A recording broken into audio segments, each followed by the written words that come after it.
Each year, we have the pleasure normally of hearing from two of our student athletes. This year, we're going to be getting a response from one. So, responding on behalf of all of our outstanding student athletes, I'd like to call forward again UC Riverside's Seth Totten.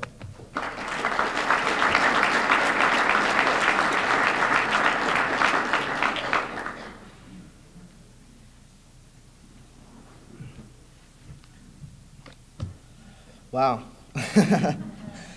First off, I got to begin by saying how fortunate I am to have the opportunity to represent the student athletes this morning.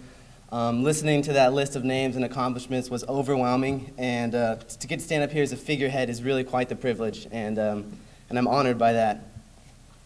Last week when I asked what exactly this speech should entail, I was told simply I had 5 to 10 minutes. And then on the clarification that I was to speak about the experiences as a student athlete in the broadest sense, which is also quite overwhelming.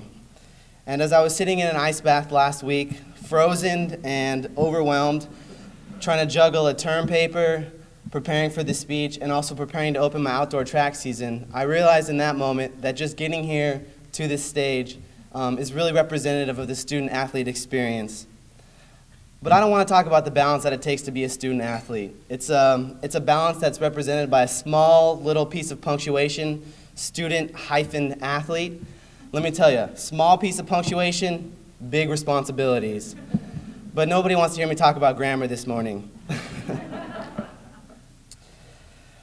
But I was also told that I should perhaps tell a story about when I was down and out in some competition and I had to rise against all odds to succeed.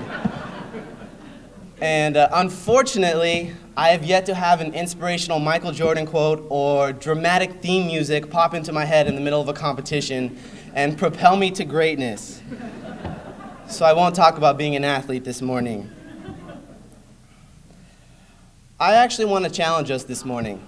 And now looking around the room, I realize that I have a fraction of the life experience and the wisdom of the people in the room this morning. There's a good chance that I may be the youngest person in the room this morning. And so I want you to understand that I speak from a place of humility this morning and that you can understand my words are brought in the humblest way possible. I would like to take a minute and each of us think about the major sports stories that we remember over the last year. What do you remember? Maybe over the last 5 years. When I think back, I can barely remember who won the Super Bowl, was that like a month ago? Couldn't tell you. But what I do remember is examples and stories of athletes who lied, cheated, and sacrificed their integrity to get to the top of their sport. Now, I was told not to give any examples, Lance Armstrong, so I won't. I believe that we remember these ethic violations because on some level as human beings, we understand the importance of integrity.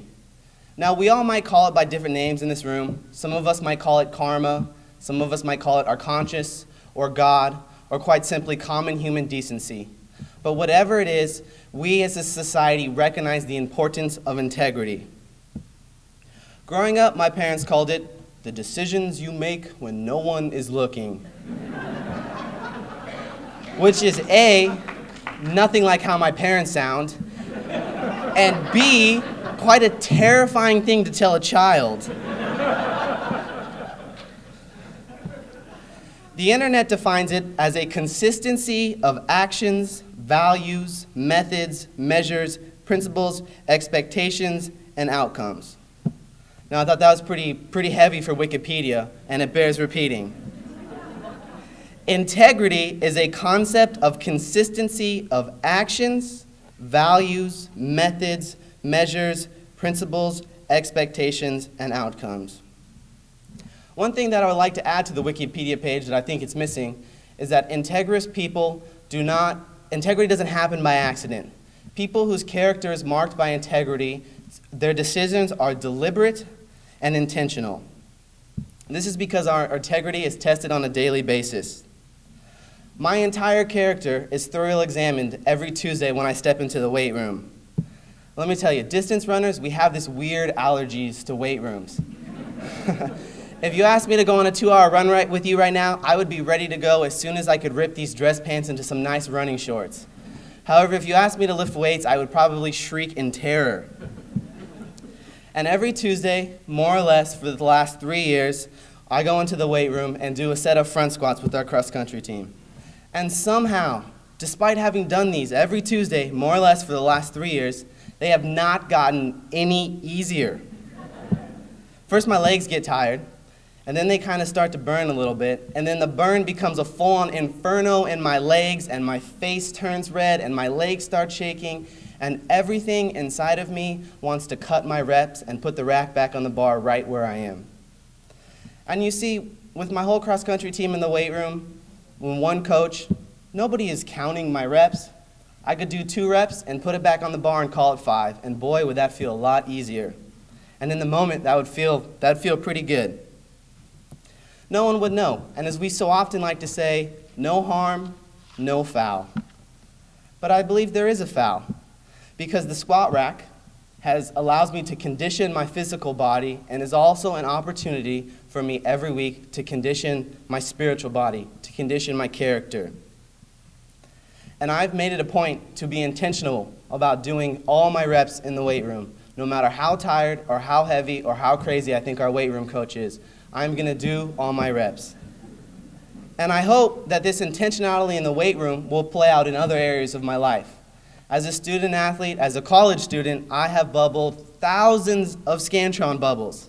Thousands. And I stand up here before you today and say that every one of those has been my own answer, although my eyes are always tempted to wander. And as an English major, I've written hundreds of pages of essay, and those have all been my own words, unlike the Wikipedia page I copy and pasted into my speech. But I don't have to turn this in on Safe Assign, so I'm all right there. But let me tell you, I'm always tempted to copy and paste from somebody else's better work, from somebody else's smarter essay, every time I write an essay. The few humble marks that I've run in track, in cross country, have become because of a daily commitment to hard work. I haven't taken any performance-enhancing drugs, no steroids, though I know it can maybe be hard to believe. There's no shortcuts in what I've done athletically, but rather just had a daily commitment to listening to my alarm clock and putting on my shoes and getting out the door every single day. So I want to stand up here this morning and ask us, what's your squat rack? I know, an uncomfortable question. And I hope that maybe a few things are popping into your minds. We all have these little areas where our character is tested.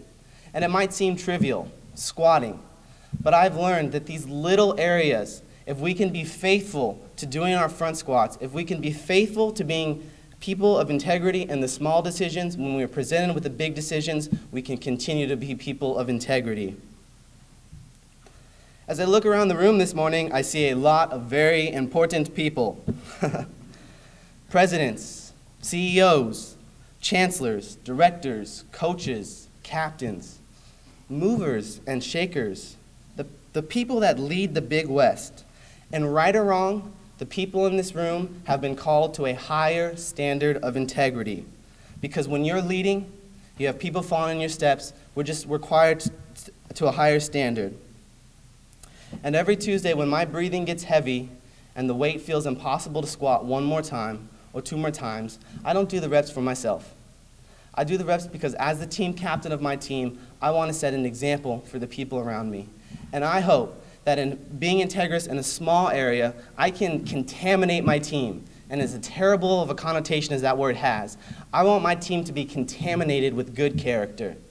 And now, imagine if my cross-country team, if we get known as a group of individuals of integrity, how can we influence our locker room? Now, what happens if we influence our locker room and the character in the locker room goes? We can influence the whole athletic department. And now imagine if the athletes on our campus are people of character. In what ways can we change the universities? You could follow this out a long ways. And I hope that by contaminating a few people around me, I can have a large effect in my university. This morning is a celebration. We're here to celebrate the Big West, to celebrate all these tremendous student athletes that I really don't feel like I deserve to be up here. And let's celebrate. Let's celebrate the food and the tip-off of the Big West and enjoy the company and not being in class. Let's celebrate this morning. But as we walk out of this room, I would please ask you to consider your individual squat racks and the ways in which each one of us can grow in our character in a small way. And then imagine if each one of us grows our character in a small way, how the Big West would flourish. If we each work on our integrity, I believe the Big West would flourish with integrity, and that is something to truly celebrate. Thank you.